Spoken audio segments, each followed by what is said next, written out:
અરવલ્લી ખાતે મોડાસામાં સોના અને ચાંદીની લાખોની લૂંટનો ભેદ ઉકેલાયો છે। વરના કારમાં આવેલા લૂંટારુઓએ ટ્રક રોકી કરી હતી લૂંટ। સાયરા વાવ કંપા માર્ગ પર 19 એપ્રિલે બની હતી ઘટના। ટ્રક ડ્રાઈવર પાસેના થેલામાંથી સોનું અને ચાંદી લૂંટી લેવાયું। કુલ 1.10 કરોડથી વધુનો મુદ્દામાલ લૂંટાયો હતો। એલસીબીએ ગણતરીના દિવસોમાં જ કેસ ઉકેલી કાઢ્યો છે। 5 લૂંટારુઓ ઝડપાયા। એક આરોપી વોન્ટેડ જાહેર કરાયો છે।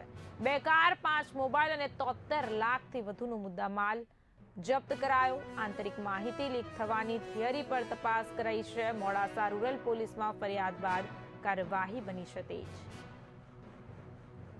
19 તારીખે ડુંગરપુર વાળો જે રોડ છે, અરવલ્લીથી ડુંગરપુર જતો રોડ, એમાં રાત્રે 2 વાગે એક આઈસર ટ્રક જે છે એ એના લૂંટનો બનાવ બનેલો।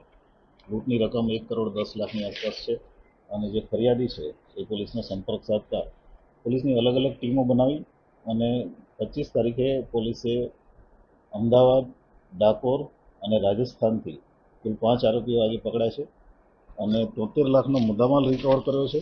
સાથે સાથે એમને જે ગાડી લૂંટ માટે ઉપયોગમાં લીધેલી વરના, એ ગાડી પણ કબજે કરી છે। આખી એમઓ એવી છે આરોપીઓની કે આ આરોપીઓ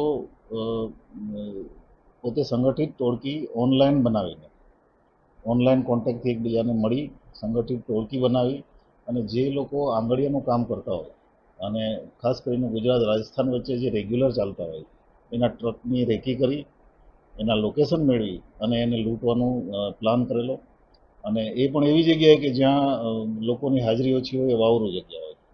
આ આખા કેસમાં હજી એક આરોપી અમારે ઝુબેર અકબર કરીને એક આરોપી છે જે પકડવાનો બાકી છે, એ પણ ઇન્વોલ્વ છે, જે આ ટ્રાન્સપોર્ટનો ધંધો કરે છે એનો જૂનો ડ્રાઈવર હતો। આ બધાએ ભેગા થઈ, અકબર પણ ટેલિફોનિકલી સંપર્કમાં હતો આ બધા સાથે, ભેગા થઈ અને 19 તારીખે આ લૂંટનો બનાવ અંજામ આપેલો છે। આ તમામ આરોપીઓએ ગાડી ઊભી રાખી